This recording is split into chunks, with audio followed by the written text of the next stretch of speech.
минут тутам 130 хүн хотоос шилжин сууршиж байна.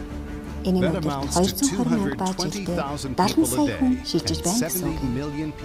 Дэлхийн хүн амын тэн хагас нь хотод амьдрах болжээ. Одоогийн байдлаар 1 саяас илүү хүн амтай 500 гаруй хот байгаа бөгөөд үүнээс 124 хот нь Хойд Аз, Номхон далайн бүсийн чуулганы нутаг дэвсгэрт харьяалагдсан. Есүс дагалдагчдаа хүмүүсийг барих загасчд байхаар дуудсан билээ. Ийхүү олон хүн барихын тулд бид томоохон хот руу анхаарах хэрэгтэй бөгөөд баярт мэдээний ажлыг хотод явуулах нь амаргүй ажил юм аа. Хотод амьдардаг ихэнх хүмүүс хэд их материаллаг, шашингүй үзэлтэй байдаг тул итгэл бишрэлийн талаар бараг сонирхдаггүй. Хэдий бэрхшээлтэй ч хотод амьдардаг хүмүүс Есүсийн хайрыг хуваалцах, олон хүнд хүрэх үйлчлэлд нөлөөллийн төвүүд томоохон үүрэг гүйцэтгэсээр байна.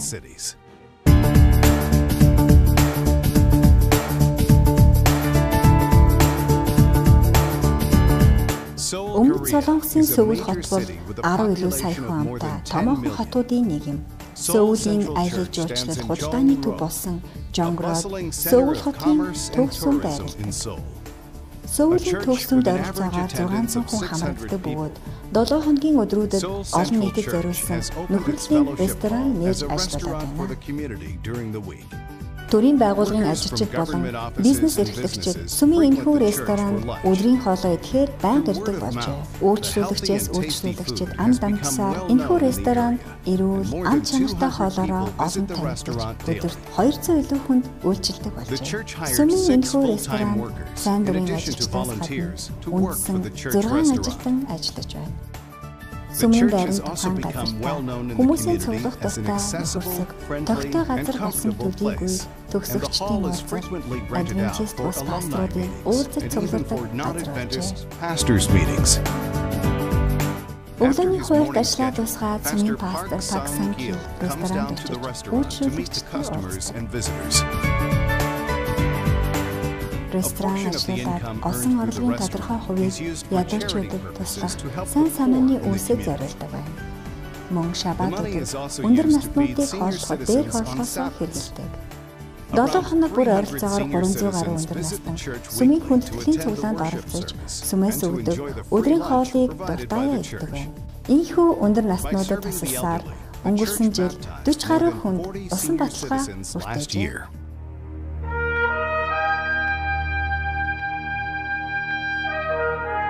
1990 он гэхэд Монгол улсад нэг ч адвентист хүн байгаагүй лээ. 1991 ба 92 онд Америкийн нэгдсэн улсаас адвентист баярт мэдээ түгээгч 3 залуу Монголд ирж адвентист сүмийг эхлүүлэх суурийг тавьсан бөгөөд 20 гаруй жилийн дараа 2000 гаруй адвентист итгэгчтэй болжээ. Монголын залуучуудад хүрэхийн тулд англи хэлний төв үүсгэн байгуулагдав. Өнгөрсөн жил энэхүү хэлний төвд 32 залуу Есүсийг амьдралдаа хүлээн зөвшөөрч гишүүнээр ирсэн усан баталгаа хүртжээ.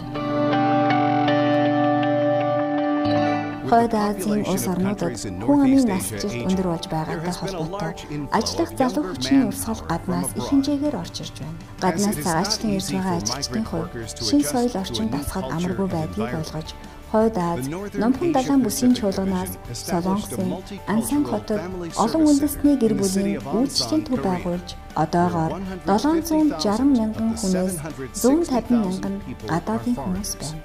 Энэхүү төвд 150 өөр улсаас ирсэн 80 гаруй гадаад хүн амьдардаг. Энэ төвөө Солонгос хэлний хичээл заах, эрүүл мэнд болон шүдний үйлчилгээ, ажил олгох, өдрийн үйлчилгээ, хуулийн зөвлөгөө, төр хорогдох байр, ажилладаг бөгөөд Библийн хичээл явуулах зэрэг үйлчилгээ явуулж байна.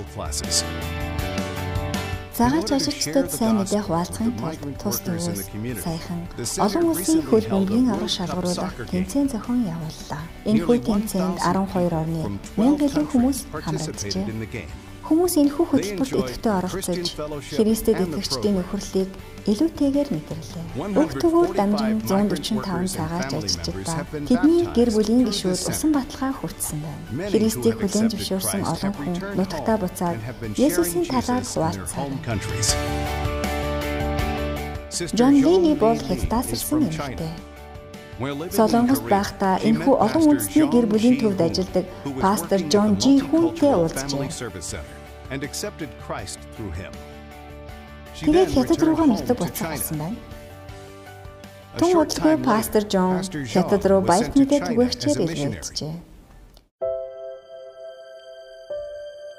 Хятадд сум үүсгэн байгуулагчаар ажиллахдаа пастор Джон Жи Хүн олон хүнд хүрэхийн тулд пиццаны газар нээсэн байна.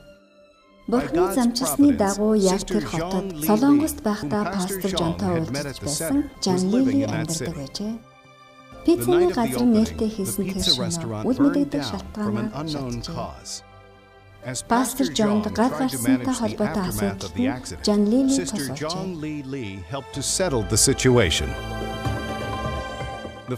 Хэдий гал гарсан ч пастор Жон шантарсангүй хоолны газраа дахин нээ. Ийхүү хоолны газар нь орон нутгийн адвентист залуучуудад ажлын байр олгож, үйлчлүүлэгчтэй нөхөрлөлөө хөгжүүлэх сайхан газар болж байна. Энэ бизнесээс олсон орлогоороо Global Mission-ийг тэнрүүдэд сүм үүсгэн байгуулахад нь дэмжиж байна. Одоогоор байгуулагдаад байгаа 3 хоолны газрын нэгт нь Жан Лили менежер ажиллаж байна. Хятад улсад сая илүү хүн амтай 88 хот байна. Эдгээр хотуудын заримд нь 7 төвийн адвентист сүм болон ямар ч адвентист хүн байхгүй. Хятадын нэгдсэн чуулганаас 2014 онд нөлөөллийн 20 төв эхлүүлсэн бөгөөд эх жил дахин 20-ыг эхлүүлэхээр төлөвлөж байна.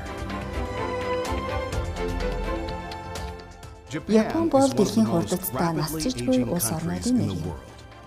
Японы нэгдсэн конференц нь өндөр настанд зориулсан 4 төвтэй.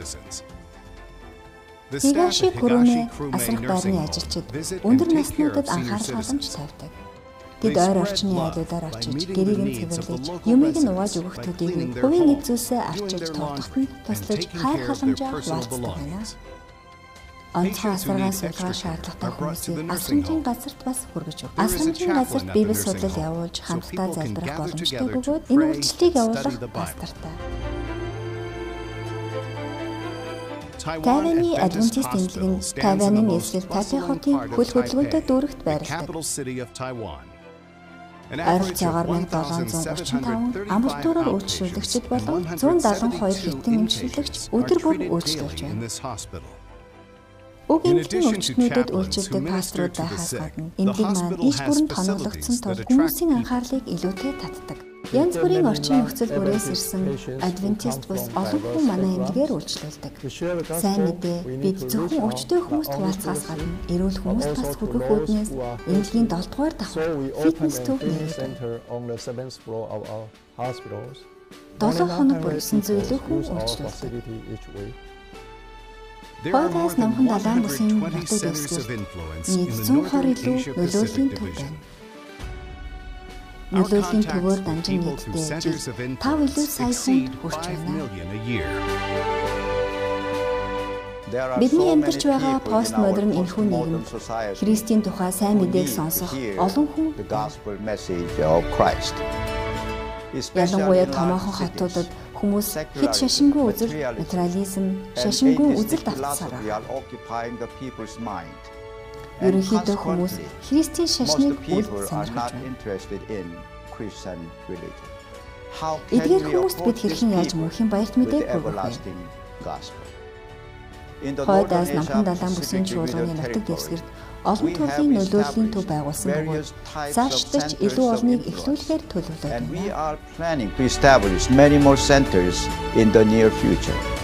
Бид энэхүү төвүүдэд олон хүн урьж тэдэнд Христэд итгэгчдийн амьдралын хэм маяг сургаалаас хуваалцаар байх болно. Ийхүү бид хүмүүс илүү үр дүнтэй хүрч Есүс Христийн мэдээг хуваалцах болно.